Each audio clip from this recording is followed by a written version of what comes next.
Johar, the viewers of Jharkhand Vidhan Sabha TV. Today we have a very special guest, Dr. Michael York. He has retired as a visual anthropologist from University of London. Way back in 1972-1974, he was in Jharkhand to work among the Hos, the Ho tribe. And he came up with a very beautiful documentary, which we are yet to witness, the Ho people of the rice pot. So, in his journey further, when he was working as a visual anthropologist, he had the opportunity to work with large media houses, the Discovery, the BBC. So, it is very, very impressive. The entire career has been very impressive. So, today, after long 52 years back, he is again back to his fieldwork area. It is a very sentimental feeling, not only for him, but also for the Jharkhandis, the Hos especially. और ये एक बड़ी खूबसूरत बात है कि जब इतने सालों के अंतराल के बाद एक व्यक्ति जो सात समुंदर पार वापस झारखंड आते हैं तो कहीं ना कहीं हमारा सोना झारखंड, हीरा झारखंड में वो शक्ति है, वो ताकत है कि इन्हें सात समुंदर पार से खींच लाता है. Dr. Michael, we welcome you, Johar. That was a very brief introduction. He has a very long academic profile which would take minutes. So, cutting it short, Dr. Michael, what is your sentiments when you come back? When you went back and explored the Ho people, how did you? What was your sentimental feelings? Can you please tell the viewers about the coming back to Jharkhand? Coming back to Jharkhand has been a process of complete discovery for me. Discovery of a new reality. The Ho people have changed enormously in the last 53 years, and I am hugely impressed. I came here originally to live amongst the Ho, to practice what they call participant observation. By living amongst them, I would learn from them a little bit how they live, how they think, what they believe. When they woke up in the morning, they wouldn't tell me what they dreamt last night. They would tell me what they did last night, what had happened to them last night, because they have been interacting with the spirits of the forest, with the spirits of nature, with the spirits of everything that happens around them. They had not been dreaming. They had been doing it. Their inner consciousness is totally different to my inner consciousness. I think I'm dreaming. They think they are doing. They are completely part of nature and their environment in the most remarkable degree. And coming back now, I realize that being with nature has changed, because nature has changed, Correct. Politics has changed, everything has moved on. And to some extent, I felt they have lost their magic. But they are now fighting a terribly important new battle of making a success of being not the Ho people, but Indian people. Oh, great. So, Michael, when you came down to Jharkhand in 1972, around 70, early 70s, your PhD topic being, I think you talked about some, you wanted to study the colonial rebellion with the, can you tell us a bit about it, the PhD? Well, the history of the British in India is a fascinating one, and it is definitely one of colonial takeover of a totally foreign country. But what happened here in Jharkhand, and particularly in Singhbhum, was that Captain Wilkinson came down here for various reasons, that the Ho were rising up against the Jagirdars and all the landlords, the zamindars, not Jagirdars, the zamindars. And he had to put down a minor rebellion at the time. But in putting them down, he realized that the Ho themselves had the most remarkable political system of mundas and mankis, of paramount headmen and village headmen together, and that this was a system to be preserved. So he removed the Kolhan from the standard Indian governmental system that the British were running. Absolutely. And he decided to have a system of indirect rule. This British colonial system became the model for all our governmental systems throughout Africa. And it came entirely from the Ho Adivasi tribe themselves. They were the prime model and thinker and origins of the whole system of indirect rule, Great. which now you have become independent of. Oh. And you are trying to achieve the same thing. The Munda monkey system, the Colonial superintendent, has all been changed. But the Hos still are working this old system, which is so extraordinary, within a totally new context. So there are great things being achieved here. That's amazing, Dr. Michael. Since we both are anthropologists and particularly interested in visual anthropology, and being an anthropologist, we usually have more interest towards simple society or the tribal society or the Adivasis.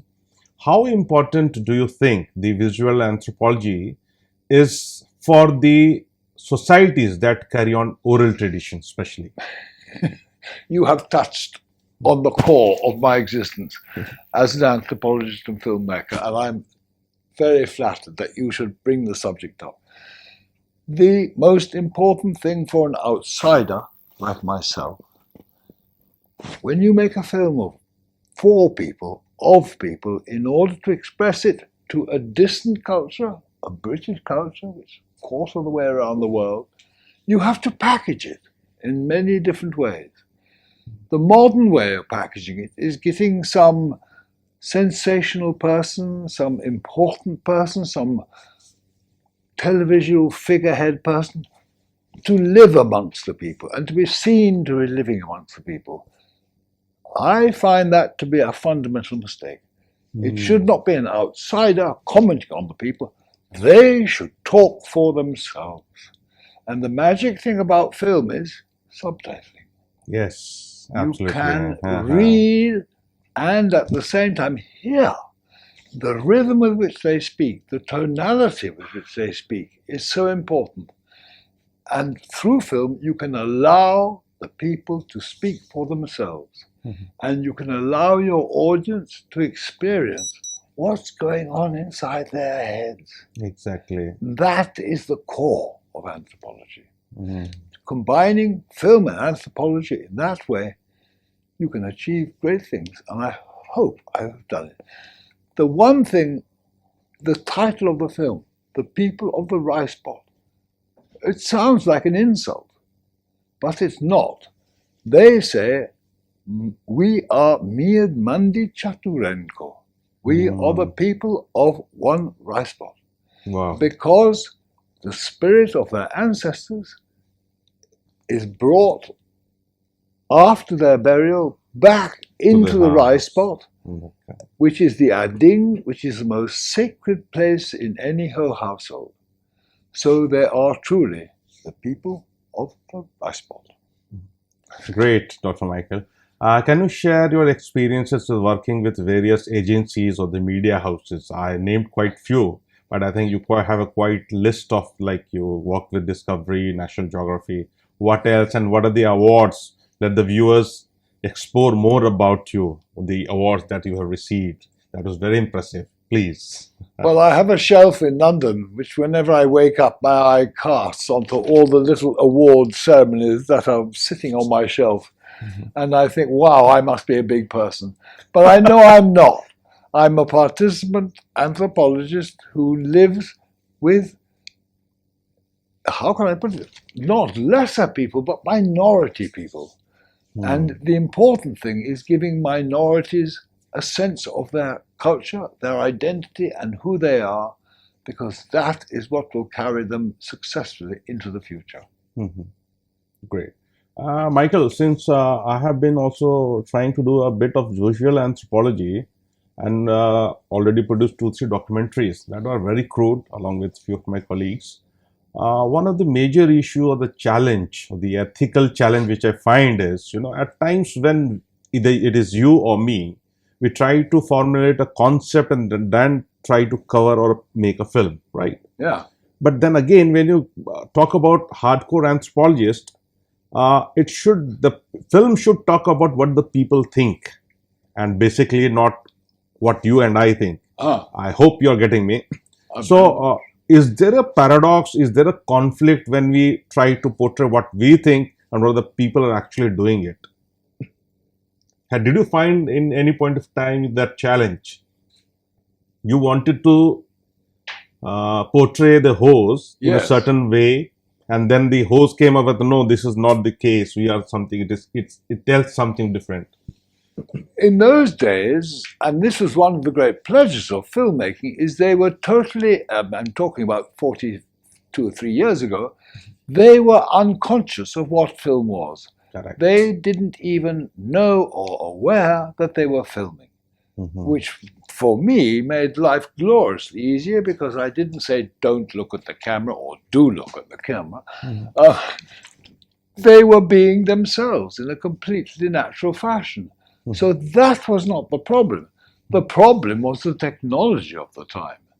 It was 60mm film, which I had to Oh, bury 2 foot underground because I brought it out from England. It had to go through 2 hot Indian seasons, 2 monsoon seasons, and exposed after a year and kept underground at a constant temperature before being sent back to England to be okay. developed. And I have my genius of a wife here who did all the sound for me. Wow. Because they were the old days when you had to have a separate sound recording, a sound recorder, and a separate camera on an enormous tripod, and it weighed half a ton on its own right, and so did the sound recorder. It was a Tandberg sound recorder. And at the beginning of every shot, Barry had to have a clapper. And I mean, the technology of those days was so different to everybody running around with a tiny little camera like this that takes the sound and does everything for you almost automatically. Okay. So the problems were technical. Okay. And filming the Adivasis was no problem because they were completely relaxed and Okay. being their ordinary self because they had never seen a film, didn't want to see a film, and were enjoying their own music, their own dances, their own spirituality, and their own poetry, which came out in front of the camera in a totally natural form, which nowadays is not possible. Dr. Michael, I think you are still continuing doing or guiding people or students regarding visual anthropology, despite, are now not actually a part of university, but the professor never retires. So, do you find there is a kind of change in ethics among the newcomers? Like people, sorry to say that people from old school, they were very much, eager to follow, catch up with the ethics when it came to filming or taking permission, etc. But nowadays, there is a degradation of these ethical values. Do you find it challenging when you interact with a student way back in London? Well, I mean, no, I don't find it a challenge. It absolutely terrifies me.